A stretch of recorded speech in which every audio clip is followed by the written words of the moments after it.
ಆತ್ಮೀಯ H16 news ವೀಕ್ಷಕರೇ, ನಾನು ನಿಮ್ಮವ MI ಅಥವಾ ಮಲ್ಲಪ್ಪ ಜೋತಾವರ್. ಬೇರೆ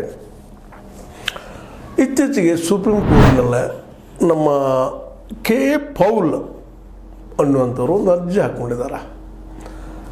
IPLನಿಂದಾಗಿ ನಮ್ಮ ಯುವಜನ ಹಾಳಾಗ್ತಾ ಇದೆ, ಇದನ್ನು ತಡೀರಿ, ಜ್ಯೂಸ್ ನಡೀತಾ ಇದೆ, ಇದರಿಂದಾಗಿ ಅನೇಕ ಯುವ ಪ್ರತಿಭೆಗಳನ್ರಿ ಯುವಕರನ್ರಿ ದಾರಿ ತಪ್ತಾ ಇದ್ದಾರ, ಬೆಟ್ಟಿಂಗ್ ಹೆಚ್ಚಾಗ್ತಾ ಇದೆ ಅಂಥೇಳಿ ಒಂದು ಅರ್ಜಿಯನ್ನು ಸಲ್ಲಿಸಿದ್ದಾರೆ ದ್ವಿಸದಸ್ಯ ಪೀಠ. ಆ ಪೀಠದ ನ್ಯಾಯಮೂರ್ತಿಗಳು ಸೂರ್ಯಕಾಂತ್, ಇನ್ನೊಬ್ಬರು N ಕೋಟೇಶ್ವರ್. ಇವರಿದ್ದು ಪೀಠಕ್ಕೆ ಅಪ್ಲೈ ಮಾಡಿದ್ದಾರೆ. ದಯವಿಟ್ಟು ಇದನ್ನು ನಿಲ್ಲಿಸ್ರಿ, IPL ಅದು ಬೆಟ್ಟಿಂಗ್ ನಿಲ್ಲಿಸ್ರಿ, ಜ್ಯೂಸ್ ಆಡೋದು ನಿಲ್ಲಿಸ್ರಿ. ಯಾಕಂತಂದ್ರೆ ಈ ದೇಶ ಹಾಳಾಗಿ ಹೊಂಟದ.